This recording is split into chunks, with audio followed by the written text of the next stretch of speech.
And happy to say Miguel is with us. Miguel, how you doing? Yeah, not too bad. Not too bad. All good. So you The were at Ireland. Stamford Bridge on Saturday. I was indeed, yes, yeah. For a game that felt it had a lot on it, actually, and a lot of themes to it. As now does Liverpool's next match at home to Manchester United, which a month ago I thought was going to be a kind of a predictable game where I'd spend 20 hours going to Liverpool and back from London. But now there's so much on that, like there was on Saturday. And of course, we're in what is actually quite an unprecedented situation for big teams these days. Now, I know City had it last year, but Liverpool have gone three defeats in a row, which, okay, it's not a real crisis. But in the context of these super clubs, it's at least it leads to maybe some crisis responses. So what did you make of the game then? Because I know, strangely, that Liverpool won 2-1 on the XG. But I know what Martin O'Neill thinks of that, for instance. So what did you make of it? I wouldn't go as far as Martin on the XG, but actually, there's something I do want to say about that. But I mean, because first of all, yes, like the XG obviously points to something that was obvious as you watched it. Liverpool created a lot of openings, a lot of chances, and on another day, those chances could have gone in, and we're not talking about any of this. But though it's not a case that those chances didn't go in because of like blind luck. I think there is something bigger here. So I mean, two of the best chances fell to Salah in opportunities that last season, at least up to April, he would have taken no harm at all. I mean, one of them was Florian Wirtz's, I'd say, single elite moment so far for Liverpool. That turn, and Salah puts it wide. We would have been talking about goal of the season he scored. Then when he cut in on his left, also in the second half, and put it over in a way that you just wouldn't expect from Salah. And that basically, I think that is a product of one of many Liverpool players who are either off form, off fitness, or have not fully adapted to a new system. Um, and with Salah, like this is obviously a player. I mean, people go on about the contract and all that. Yes, that's potentially some sort of factor. But I think mostly this is a player who, for the last 6 years, has been used to Trent Alexander-Arnold opening up the pitch for him. And now he's often like a touchline winger. In fact, he's like that a lot more. Um, they've obviously got they spent massive money in the summer on three attackers, and there isn't necessarily an obvious place for all of them on only one team, especially with Salah there. And it just feels like Slot has a lot to figure out. And I think what's interesting, I suppose, just even the mention of XG, because I've been discussing this a bit this week.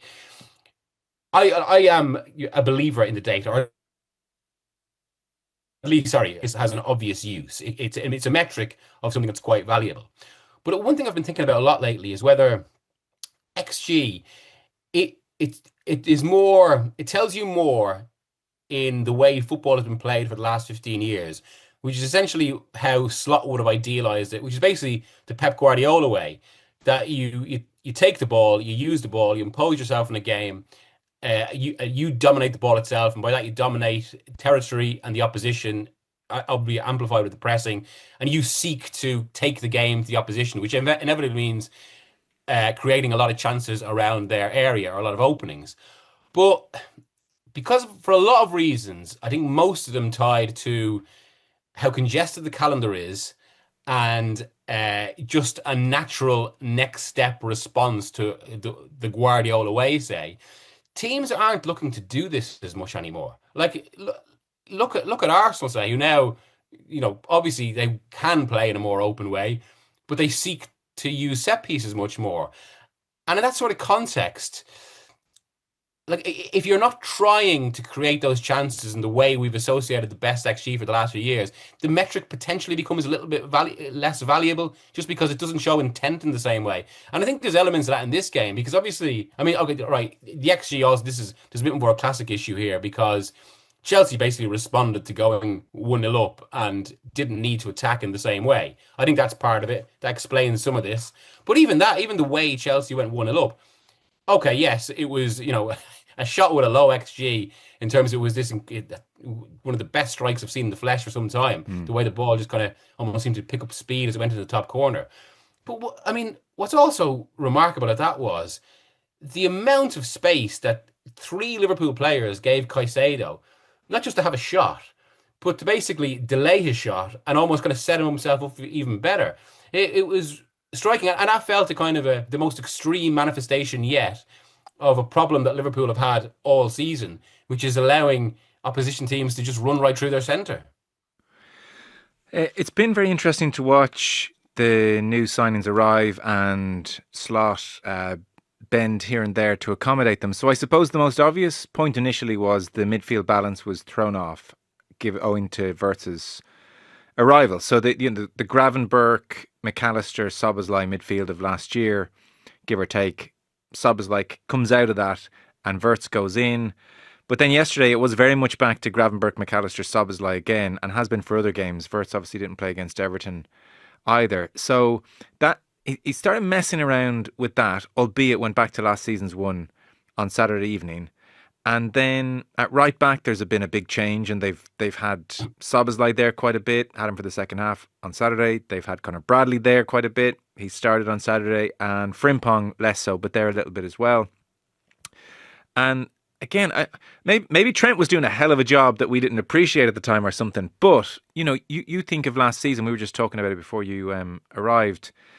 Like Salah's very revealing interview on the pitch at Anfield when they were getting the trophy about how he and Slot had agreed, well, I'm not going to track back as much, for whatever reason. I'm old and, the numbers is what he said. Look at the numbers. But as Conor Bradley was being repeatedly ganged up on by Cucurella and Garnacho, and then Cucurella afterwards, when he's on pitch on Sky, is talking through how this, Maresca, our coach, was telling us this is the avenue to attack all the time because we know that Salah cheats in effect or stays up. It did kind of make them look suddenly just like they have a whole ton of little mini fires to put out in a way that they didn't last season. Like, I don't know, for instance, why the Chelsea midfield seemed to run all over the Liverpool midfield of last season on Saturday. And I don't know why the Liverpool right back feels more exposed than ever in a way that he didn't last season. I'm not sure why all these things are happening. Well, I mean, to me, I agree with you. It's hard to understand why it's happening, but to me, a potential cause is basically when you look at that Liverpool squad now, for all that talent in it, it's very hard to pick out what a best 11 would actually be and how it properly works. And that is, I think there's a clear illustration there, which is, you mentioned already the midfield that worked last season. Well, suddenly, I mean, I suppose ideally, Florian Wirtz would be at the tip of that midfield, but it's obvious that right now he hasn't physically adapted sufficiently to the Premier League to play it, and that's also why, like okay, we're talking about crises and all here and all this. I don't think Liverpool's problems are long term. Obviously, they will fix them, and I think Wirtz will end up being class at the club. Same with Isak, obviously, but there are issues right now. And I suppose the risk for them, especially with how Arsenal are looking, and not even in terms of Arsenal necessarily looking that good, more they look like they have this ability to reel off wins because they have that stability.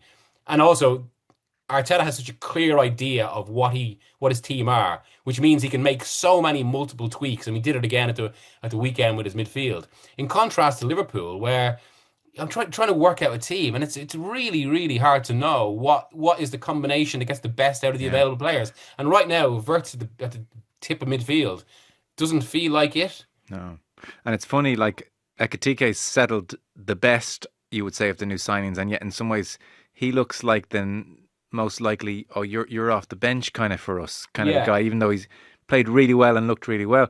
On Salah and the drop off. So say it does come back to a point whereby, like, geez, if he's not delivering the numbers, medium term or long term, either because he's just having a kind of a dip because he's tired, or maybe it's because he's just gone off a cliff physically, and maybe being at the game, you got a feel for how he's looking. But if he doesn't deliver the numbers he delivered last season, then suddenly that whole you don't have to chase back thing becomes far more of a focus, I would think, as well for Slot. Like, you can't indulge that forever. Well, that's because then you're kind of missing out on two ends, aren't you? Because as you say, that is indulged because the numbers are inarguable. But if the numbers aren't inarguable, then what are you indulging? It suddenly becomes empty space on the pitch almost. And I have to say, I noticed against Arsenal. Now, Arsenal, to be fair, was a different game for Liverpool, and I think they did have more of a sense of themselves there because that was two really good teams reacting to each other. Whereas in this, and Chelsea have had their own issues, obviously, of late. Liverpool have had to come up with, something else.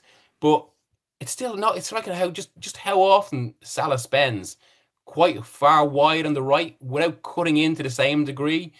Like Yeah. it's classic kind of chalk on the boot stuff. Right. Like he's playing a traditional winger without crossing the ball. In fact, the one moment of real quality that Salah had, ironically enough, was a ball in for Isak in the first half that Isak headed over. Now, again, I suppose this is where some of this is circumstantial.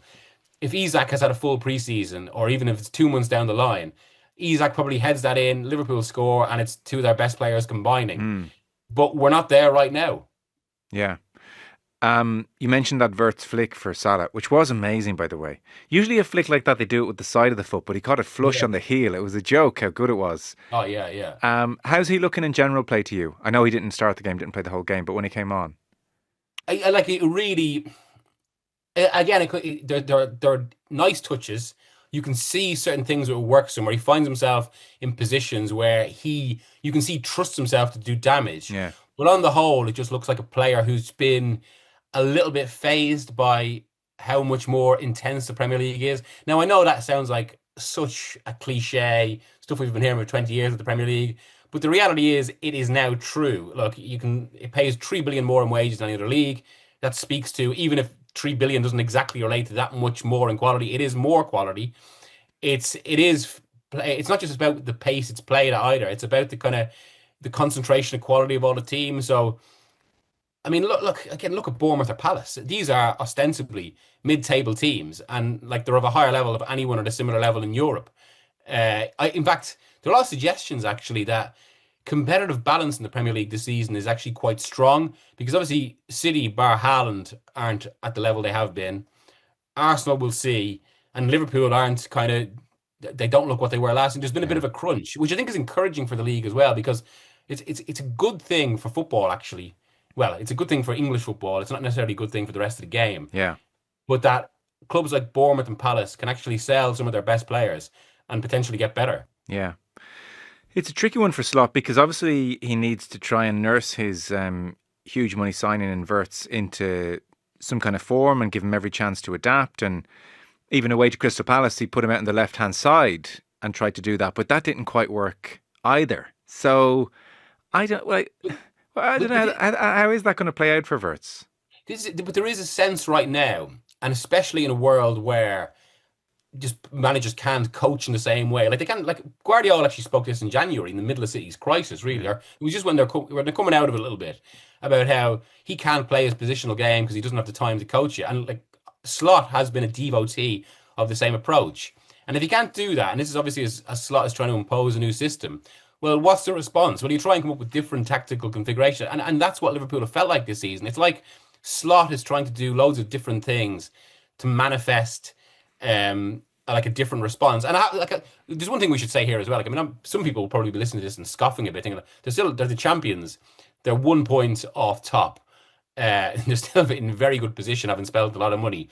But I suppose it's about what you can see in terms of performance, and also this is 3 defeats in a row in all competitions, and there were warning signs from early on. I think that is the greater issue from Liverpool. Even throughout those early wins, you could see something like this was coming.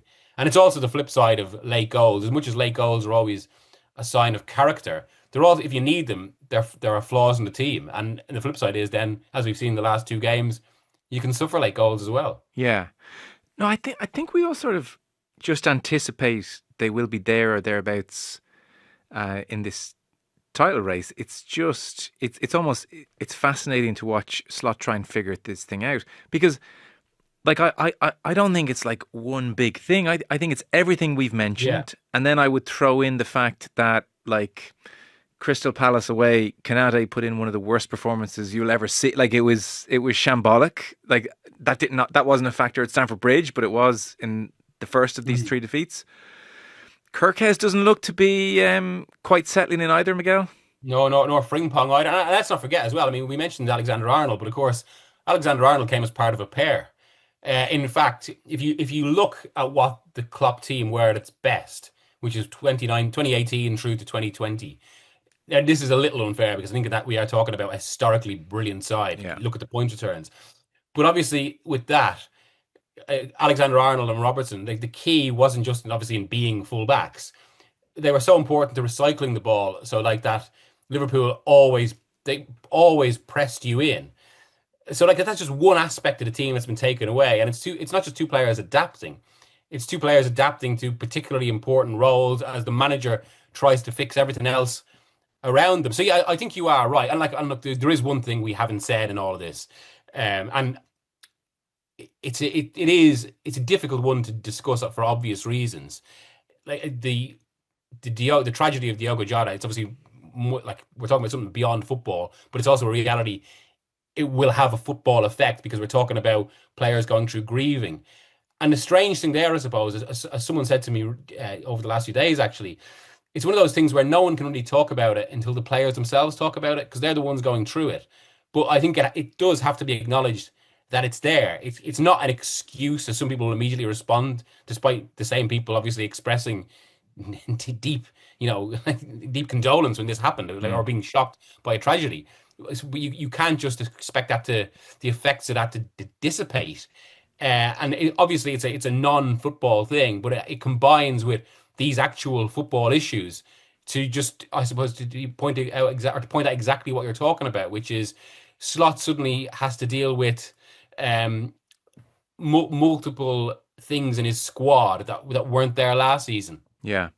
I suspect in starting Conor Bradley, tough game away at Chelsea, it was on Slot's part probably like a big opportunity, like make this position yours. Like let's get that position nailed down and we can stop with this Szoboszlai in and out thing. And, and yet Bradley is whipped off at half time. He looks to me like he looks like a brilliant player, or there's a brilliant player in there, Bradley. But a few times this season he's had bad moments. He'd bad moments against Crystal Palace as well. Obviously, against Chelsea, it was Cucurella and Garnacho quite often against him. But even in the one-on-ones, Garnacho seemed to have a lot of kind of joy against Bradley. What did you make of his performance? Yeah, mixed again. I mean, I to be fair, actually, I did think he handled Garnacho well in the sense, because one thing I noticed in the first half, Garnacho would run at Bradley, but he wouldn't really take him on. He wouldn't try and beat him. Because I think Bradley had the measure of him there. Okay. But obviously there were other issues around the team that were actually kind of, because Liverpool, because of the way they were set up, I think they're being outnumbered in so many areas, which created other problems for Bradley. But clearly that's it's just one other area that Slot hasn't solved yet. Yeah. So as a final thought, what's nailed down in this team? The centre backs, but they want to buy another one for sure. Yeah. Kirkes, Robertson, that's it's Kirkes. McAllister and Gravenberch. Yeah. Gakpo, you'd say on the left, and Salah for the time being at the right, albeit his role. Every team is now targeting Liverpool's right-hand side. Yeah. And I guess Isak is nailed on. He hasn't shown very much. I know, like, getting up to speed and everything, but, like, geez, nick us a goal, will you? What are you talking about? See, that's another thing, actually. So, Liverpool have this weird situation. No, like, weird in the sense that, like, it's just, it's unusual, but it's unusual because they've spent so much money. Because when you spend that money, there is an obvious, especially for a player who's 26, who's just gone 26, there's an obvious expectation that you're at the point now that, like, exactly like with Van Dijk, exactly like with Alisson, the money's been paid that you should be producing immediately. Now, sometimes that's just not the reality, and like there's always caveats with Isak because he hasn't had a proper preseason. It's going to take him a while to get up to speed for a player who has had injury issues before, say when he's in a particularly congested season. But suddenly Liverpool have to deal with that, not just the adaptation for Isak, but also the extra element of the weight of expectation that comes when, well, hang on, you've spent this, let's see it. Yeah. So it's just one other factor, I think, that plays into this. Okay. Well, it's interesting, that's for sure. As you said, October 19th, Manchester United, Liverpool at Anfield. Give us one word on Chelsea. They were without a lot of players, plenty of injuries. They have Josh Ashimpong and Benoit Badiashile at centre half. Ashimpong's only 19. They did pretty well, had to go off in the second half. I heard Gary Neville saying that midfield three of Caicedo and Gusto and Enzo Fernandez completely bossed the game, ran the game. Like this time last year, people liked the look at Chelsea, and then it fell away quite badly. Do we like the look of them a bit more long term here? Still not really. Okay. I mean, you asked for one word. That one word I actually say for the weekend is resilient. I mean, like the thing with Chelsea is, and I wrote about this in my newsletter on Friday, which I better plug. Yes, do. But like if you look what Liverpool have been trying to do, what Klopp did, what Arsenal tried to do, the traditional way you build a team is you set a core and you build up everything around it for these kind of 3 to 5 year cycles, and a team gradually rises or arrives to a point where they're at their peak competitively. Chelsea aren't doing that. Now, some people at the club would point away to how, yes, they've got that midfield. Some of the centre halves have been there for a while. But there's so much constant rotation of players due to this distinctive approach from the ownership. Some of it is a response to PSR. Some of it is also, I would say, because they're a private equity group, and this is how they view some of this. But it means they don't build a team in a traditional way. On top of that, I think it means a coach has to accept a certain way that he wouldn't usually. I don't think Guardiola would accept that situation, say. I don't think Klopp would. Now, Maresca evidently has to, and I do wonder whether Maresca isn't necessarily an elite coach in that way. I don't think he's as good as Guardiola. Obviously, I don't think he's good at Arteta. But what I would say about their weekend, to be fair, within that, he came up with a few masterstrokes, and one of them was Malo Gusto in midfield. And then not just Malo Gusto, when the game was kind of shifting again, Maresca shifted it back with his subs, whereas Slot's made his subs made Liverpool worse. Okay, very good. This time next week, we'll be mentioning Republic of Ireland away to Portugal, and the result will have been 3-1 Portugal. Okay, which maybe is that forgiving? I don't know. I guess then it's Armenia home, so yeah, That's the big one. That is the big one. It's hard to know what to say about where the team are, I suppose, at this stage. Really, you've been kind of watching on from afar. Do you like what Hamer Hallgrimsson has kind of tried to bring to the party? That kind of pragmatic, we're not going to shoot for the stars approach. A lot of people did, and then it just blew up in everyone's face. Obviously, against Armenia. I'd be the same. I think. It's a weird thing that the second half against Hungary was encouraging, not in a purely football sense, but in a character sense. And that is important in international football, which is why it was all the worse to go from that to Armenia. Because if it wasn't working out, Armenia would be more explainable. If Hungary was a disaster, say, Armenia suddenly, it's weirdly, because they've gone from extreme to extreme, that feels, because it's like we go into this international break and we don't know what we're going to expect. No, I couldn't predict a thing about what's about to happen. Yeah. Thank you so much for doing that. I know you're busy. Of the London Independent, Miguel Delaney. Cheers, Miguel. Cheers, Joe. Thanks, guys.